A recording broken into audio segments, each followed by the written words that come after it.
तो अब हम देखेंगे कि मून किस तरीके से बना। जिस तरीके से सोलर सिस्टम को बनने को लेकर अलग अलग साइंटिस्ट के अलग अलग थ्योरी थे, उसी तरीके से मून को लेकर भी अलग अलग साइंटिस्ट ने अलग अलग थ्योरी को पेश किया, जिसमें से जो बहुत ज्यादा इंपॉर्टेंट है उनके बारे में हम डिस्कस करेंगे और देखेंगे कि प्रेजेंट में कौन सा थ्योरी रिलायबल है। ठीक है, तो 1838 में सर जॉर्ज डार्विन ने एक थ्योरी को पेश किया।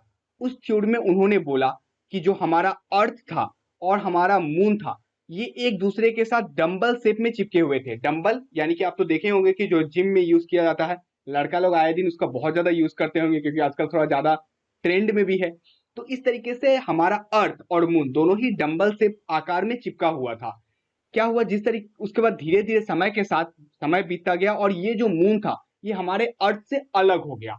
अर्थ से अलग होने के बाद वो सैटेलाइट के रूप में हमारे अर्थ के इर्द गिर्द मून जो था, ये हमारा मून, इतना सुंदर खूबसूरत मून, ये घूमने लग गया। ठीक है, तो ये सर जॉर्ज डार्विन के थ्योरी थे। उसके बाद कुछ का कहना था कि हमारे अर्थ से जो मून अलग हुआ था उसके कारण क्या हुआ था। आप देखिए, आपको एक कुछ भी अगर आप आटा का लोइया ही ले लेते हैं, उससे अगर कुछ टान के निकालते हैं तो वहां पे क्या होगा, कुछ दाग बैठ जाएगा। उसी तरीके से उसके बाद कुछ साइंटिस्टों ने अपने ये थ्योरी पेश किए कि जो पार्ट मून यानी कि अर्थ से जो पार्ट अलग हुआ था और जहां पे गड्ढा क्रिएट हुआ था, वही आज क्या है, पैसिफिक ओशन है। कुछ साइंटिस्टों के द्वारा ये भी कहा गया, बट ये दोनों ही थ्योरी बिल्कुल ही गलत साबित हुआ। जब हमारे अभी प्रेजेंट के साइंटिस्टों ने अपने थ्योरीज को पेश किए तो उसमें ये दोनों बात को उन्होंने नकारा और कहा कि ये दोनों ही थ्योरी जो थे सर जॉर्ज डार्विन के द्वारा और बाकी साइंटिस्टों के द्वारा जो दिए हुए थे मून को बनने को लेकर, दोनों ही बिल्कुल गलत थे। तो अब जो थ्योरी दिया गया था उसके बारे में हम बातें करेंगे और देखेंगे कि वो रिलायबल क्यों है और क्या है। ठीक है, ठीक है, तो उसके बारे में हम देखते हैं। तो जो एट प्रेजेंट में दिया गया था मॉडर्न साइंटिस्ट के द्वारा, द बिग स्प्लैट के नाम से उसे जाना गया। अब ये क्या था बिग स्प्लैट, इसके बारे में हम डिस्कस करते हैं। तो साइंटिस्टों का कहना था कि लगभग 1 to 3 टाइम्स, लगभग मार्स का जो आकार होता है, यानी कि पृथ्वी जो हमने इसमें देख लिया सोलर सिस्टम में, बुध शुक्र पृथ्वी मंगल, यानी कि मरकरी वेनस अर्थ मार्स। तो ये मार्स का शेप का कोई एक प्लैनेट या कोई कोई भी ऐसा कोई मटेरियल हो सकता है, कोई एस्टेरॉयड हो सकता है, वो आया और वो क्या किया, अर्थ से आकर बहुत जोर से टकराया। जब अर्थ बना ही था, मतलब अर्थ अपने कह सकते हैं कि मैच्योर भी नहीं हुआ था, वो इन्फेंट स्टेज में था, यानी कि जब उसका जन्म हुआ था उसी समय उसमें से आकर एक मार्स के आकार का 1 से 3 गुना, यानी कि मार्स के आकार का भी हो सकता है या उससे बड़ा भी हो सकता है, आके वो अर्थ के साथ क्या हुआ, टकराया।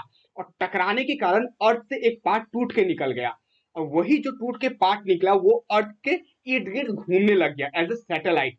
उसको ही मून का नाम दिया गया। और ये जो हुआ था, ये जो टकराव हुआ था, ये हुआ था 4.44 बिलियन ईयर एगो, आगे ये टकराव हुआ था। होने के बाद वो अर्थ से अलग हुआ, धीरे धीरे दोनों ही ठंडे हुए।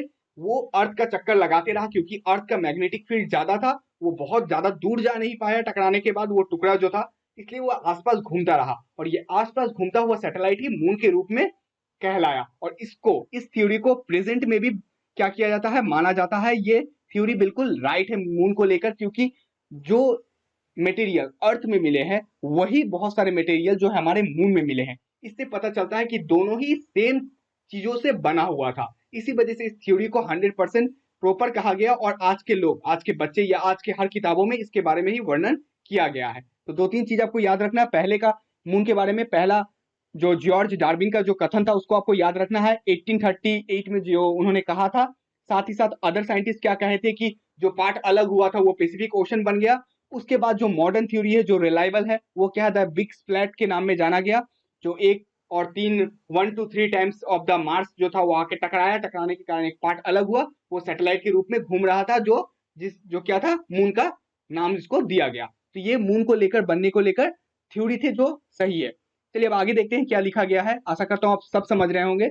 अगर आपको वीडियो पसंद आ रहा हो तो लाइक को जरूर प्रेस करते रहें और आप मेरे टेलीग्राम चैनल में जरूर जुड़ जाए, क्योंकि वहां पे जितने भी इंपॉर्टेंट पीडीएफ या बाकी इंपॉर्टेंट चीजें मैं वहां पे दे दूंगा। साथ ही साथ जितने इंपॉर्टेंट नोटिफिकेशन या बाकी कुछ होते छोटे चीज सब, वो मैं अपने इंस्टाग्राम में पोस्ट कर देता हूं, तो आप इंस्टाग्राम को भी जरूर फॉलो कर ले। ठीक है, डिस्क्रिप्शन में लिंक दिया गया है या अबाउट सेक्शन में भी लिंक है, आप देख सकते हैं। ओके, चलिए आगे देखते हैं। अब हम देखेंगे इवोल्यूशन ऑफ अर्थ, अर्थ में किस तरीके से इवोल्यूशन हुआ, यहाँ पे लाइफ पॉसिबल हुआ या बाकी सारी चीजों के बारे में हम इसमें अभी डिटेल में डिस्कस करेंगे। सबसे पहले अर्थ जब हमारा बना था, यानी कि नेबुला हाइपोथेसिस के कारण क्लाउड ठंडा हुआ और अर्थ का निर्माण हुआ, इस तरीके से जब उसका टेम्परेचर था बहुत ही ज्यादा हाई था, धीरे धीरे वहां पे टेम्परेचर ड्रॉप करने लग गया और आस्ते आस्ते मटेरियल जो थे वो क्या होने लगे, मजबूत बनने लगे। इसमें पहले के समय में रॉकी था, बैरन था, लाइफ पॉसिबल नहीं था। बट 4.6 बिलियन से लेकर प्रेजेंट तक ये जो टाइम पीरियड रखा जाता है, इस टाइम पीरियड को कहा जाता है कि इसमें से ही लाइफ जो थे क्या पनपना शुरू हुए। लाइफ पनपने के साथ साथ इसमें और भी बहुत सारे चीज हुए। क्या हुए, इसमें लेयर का बनना शुरू हुआ। अब लेयर का बनना शुरू हुआ का मतलब हमारा जो अर्थ है, ये प्यारा अर्थ आप देख पा रहे हैं, ये क्या था, इसमें लेयर है। लेयर कैसे है मैं आपको समझाता हूं। इसका आप अगर एटमोस्फेयर यानी कि एटमोस्फेयर इसको देखते हैं, इससे लेकर आप अगर सेंटर ऑफ द अर्थ में जाते हैं, किसमें, कोर में, सेंटर ऑफ द अर्थ में, तो इसमें आपको डिफरेंट डिफरेंट लेयर देखने को मिलेंगे, जिसको हम कहते हैं क्रस्ट, मेंटल, आउटर कोर और इनर कोर। और आपको एकदम बाहर जो मिलेगा वो एटमोस्फेयर मिलेगा। हर ही चीज में आपको इसमें एक लेयर देखने को मिलेगा। जैसे आपको प्याज में मिलता है डिफरेंट डिफरेंट लेयर मिलता है, उसी तरीके से अर्थ को भी अगर आप छीलिएगा, अगर पॉसिबल नहीं है बट मैं आपको ऐसे ही बोल रहा हूं, अगर आप इसको अगर पील करते हैं, ऐसा निकालते हैं, तो इसमें आपको प्याज के आकार का कुछ चीज देखने को मिलेगा। तो ये हमारा जो अर्थ है ये क्या है, बिल्कुल लेयर स्ट्रक्चर का है। अब इसमें क्या है, लेयर के बाद इसी चीज को हम क्या बोलते हैं, जो अर्थ का आउटर पोर्शन है, इसको हम लिथोस्फेयर भी बोलते हैं। लिथो का मतलब होता है, लिथो LITHO, लिथो का मतलब होता है रॉक, और स्पेयर SPHERE, स्पेयर का मतलब होता है स्पेयर, यानी कि इसको एक तरीके से लेयर कह सकते हैं। ठीक है, तो ये जो था हमारा लिथोस्फेयर, ये लेयर के आकार का बन गया। अब ये लेयर के आकार का कैसे बना, इसके बारे में हम अच्छे से समझते हैं कि ये लेयर कैसे बन गया। चलिए ठीक है, मान लीजिए कि सारी चीज ठंडा हो रहा है, सब चीज बन रहा है, पर इसमें लेयर लेयर क्यों बन गए, इसका भी कारण मैं आपको समझाता हूँ। अगर सोचिए आपको ठंड लग जाती है, तो आपकी मम्मी आपको क्या बना के देते हैं, काढ़ा बना के देते होंगे, आपने सभी ने जरूर पिया होगा। हम लोग को पीना पसंद नहीं है बट हमारे हेल्थ के लिए अच्छा होता है, तो एक ग्लास में आपको काढ़ा ला के दिए। ठीक है, तो जब वो गर्म रहता है, आपकी मम्मी आपको उसमें ला के देते हैं काढ़ा, ठीक है, कप में ला के देते हैं, उसको आप क्या करते हैं, 5 मिनट के लिए छोड़ देते हैं। छोड़ने के बाद आप उसको पीते हैं। जब उसको पीते हैं तो एंडिंग में आप देखिएगा बहुत सारे पार्टिकल क्या रहते हैं, जमा रहते हैं। कप में आपने देखा होगा ना, नीचे की तरफ बहुत सारी चीज जमा रह जाते हैं। इसका मतलब क्या है कि जो हाइयर डेंसिटी वाला सामान होता है, कोई भी चीज होता है, वो नीचे की तरफ जम जाता है। ठीक है, तो उसी तरीके से जब हमारा अर्थ बना था तो वो बहुत गर्म था और हर मटेरियल इसमें एक दूसरे के साथ मिले थे। बट जैसे जैसे वो धीरे धीरे ठंडा होता चला गया, उसमें जो हाइयर डेंसिटी वाले पोर्शन थे वो हमारे कोर में आ गया। उसके बाद जो उससे हल्का था फिर उसके ऊपर आ गया, फिर उससे जो हल्का था उसके ऊपर आ गया, और हमारे जो हमारे क्रस्ट में मिलते हैं वो सबसे हल्का वाला चीज यहाँ पे हाई लोअर डेंसिटी वाला चीज मिलता है। और एटमोस्फेयर में जाइएगा तो और भी हल्का वाला चीज आपको यहाँ पे देखने को मिलेंगे। ठीक है, ये तो आस्ते आस्ते इस तरीके से लेयर बना। लेकिन हमने पिछले वाले पार्ट में देखा कि मून जब बना था, मून कैसे बना, उसमें से एक चीज आके ऑब्जेक्ट टकराया। तो जब एक ऑब्जेक्ट अर्थ के साथ फिर टकराया था तो इसका टेम्परेचर फिर राइज कर गया था। वो एक बार तो हल्का हल्का धीरे ठंडा हुआ, लेकिन ठंडा होने के साथ साथ जब दूसरा चीज उससे टकराया तो उसका टेम्परेचर फिर से राइज कर गया, और राइज होने के कारण उसमें जितने भी पार्टिकल्स थे फिर से उसमें और अच्छी तरीके से लेयर बनना स्टार्ट हो गया। जो भी चीज थे फिर से इंटरमिक्स हुए, इंटरमिक्स होने के बाद उसमें से फिर लेयर बनना स्टार्ट हुआ। तो उस तरीके से जितने भी हाइयर डेंसिटी वाले चीज थे वो एकदम नीचे चले गए, और लोअर डेंसिटी वाले एकदम हमारे सरफेस में मिलते हैं। और हम अगर उससे सरफेस से ऊपर जाते हैं, यानी कि हमारा एटमोस्फेयर, इसमें हमारे और भी लाइटर चीज मिलेंगे। तो इस तरीके से हमारा क्या हुआ, लिथोस्फेयर का भी निर्माण हुआ, एवोल्यूशन ऑफ लिथोस्फेयर इस तरीके से बना। तो आशा करते होंगे कि आप अच्छे तरीके से सारी चीज अगर समझ पा रहे हैं, अगर पा रहे हैं तो जरूर आप कमेंट करके हमें बताइए कि आपको कैसा लग रहा है। क्योंकि मैं पूरे ग्राफिकल तरीके से आपको समझाने की कोशिश किया हूं, क्योंकि बच्चे को पिक्चर जो होता है बहुत अच्छी तरीके से याद होता है। इस वजह से मैं पॉइंट को ज्यादा यूज नहीं किया हूं, हर चीज को समझाने की कोशिश कर रहा हूं और सारी चीज को ग्राफिकली आपको दिखा भी रहा हूं, जैसे कि आप हर चीज को अच्छे से समझ जाए। इसके जो लेयर के बारे में है, यानी कि क्रस्ट, मेंटल, कोर, इसके बारे में डिटेल में मैं कहा कि अगले चैप्टर में अच्छे से डिटेल डिस्कस करेंगे, क्योंकि हमारा चैप्टर ही है इंटीरियर ऑफ द अर्थ, जिसमें हम डेंसिटी के बारे में देखेंगे, कौन सा मटेरियल से बना है उसके बारे में भी हम डिस्कस करेंगे। तो अभी जो है इस चैप्टर में बस इतना तक ही आपके लिए काफी है। उसके बाद जो था evolution of atmosphere and hydrosphere, इसको हम यहीं से देख लेते हैं, क्योंकि इसके लिए कुछ ग्राफिकली उतना जरूरत नहीं था, इस वजह से मैंने PDF का ही यूज कर दिया, बहुत अच्छे से यहाँ पे लिखा हुआ है। ठीक है, तो एटमोस्फेयर और हाइड्रोस्फेयर जो हमारा है, एटमोस्फेयर का मतलब जिसमें सारे गैस कंपोनेंट मिलते हैं, वो हो गया हमारा एटमोस्फेयर। इससे पहले भी हमने देखा है कि एटमोस्फेयर के कंपोनेंट होते हैं, जिसमें नाइट्रोजन मिलता है, ऑक्सीजन मिलता है, अलग अलग गैस इसमें मिलते हैं, हीलियम मिलते हैं, अलग अलग गैस मिलते हैं। और हाइड्रोस्फीयर का मतलब होता है, हाइड्रो का मतलब होता है वाटर, स्फीयर का मतलब होता है, मैं बता चुका हूँ, लेयर। तो पानी का लेयर को ही हम हाइड्रोस्फीयर बोलते हैं। वो दोनों कैसे इवॉल्व हुआ उसके बारे में हम पढ़ेंगे, एटमोस्फेयर और हाइड्रोस्फीयर। तो सबसे पहले एटमोस्फेयर के बारे में देखते हैं। जो एटमोस्फेयर है, सबसे ज्यादा जो उसमें मिलता है वो है हमारा नाइट्रोजन एंड ऑक्सीजन। ये दो सबसे ज्यादा परसेंट में मिलते हैं। 78% आई थिंक नाइट्रोजन है और 21% ऑक्सीजन है, एंड 1% जो है अदर गैस में आ जाता है। इसके बारे में डिटेल में हम डिस्कस करेंगे, चैप्टर 8 में हमारा दिया हुआ है, जिसमें हम बाद में डिस्कस करेंगे। यहाँ पे जो दिया इंपॉर्टेंट चीज है उसके बारे में हमें डिस्कस करना जरूरी है कि बना कैसे एटमोस्फेयर। ठीक है, तो इसका जो एवोल्यूशन हुआ था टोटल 3 स्टेज में हुआ था। कितना? 3 स्टेज में। एक एक करके हर स्टेज को हम समझते हैं। सबसे पहला जो हमारा फर्स्ट स्टेज था, जिसको हम लोग क्या बोलते थे, प्रीमोर्डियल एटमोस्फेयर बोलते थे। क्या बोलते थे? Loss of primordial atmosphere. अब लॉस ऑफ प्रीमोर्डियल एटमोस्फेयर का मतलब क्या होता है? जब हमारे एटमोस्फेयर में हाइड्रोजन और हीलियम सबसे ज्यादा था, ठीक है, तो क्या हुआ था, suppose to have been stripped as the result of the solar wind. तो हमारे हाइड्रोजन और हीलियम हमारे पूरे एटमोस्फेयर के चारों तरफ भरे हुए थे। तो ये इतना, मतलब जहां पे पॉसिबल नहीं था, क्योंकि बहुत ज्यादा अगर हीलियम हो जाए या हाइड्रोजन हो जाए तो पॉसिबल नहीं है लाइफ। तो क्या हुआ, ये कमा कैसे?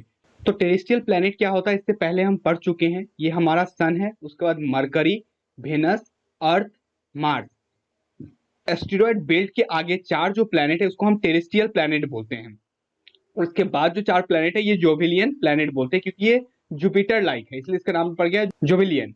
ठीक है, और जो हमारा टेरेस्ट्रियल प्लेनेट है इसमें कोई भी गैसियस नहीं है। इसका मेन कारण मैं आपको बता चुका था, क्योंकि यहाँ पे सोलर विंड यानी कि यहाँ जो ग्रेविटेशन फोर्स होता है वो बहुत ज्यादा सूरज का होता है, और उनसे जो हवाएं निकलती है वो इतना तेज होते हैं कि वो इन चारों प्लेनेटों को क्या कर लेते हैं, जितने भी गैस होते हैं उसको उड़ा के लेके चले जाते हैं।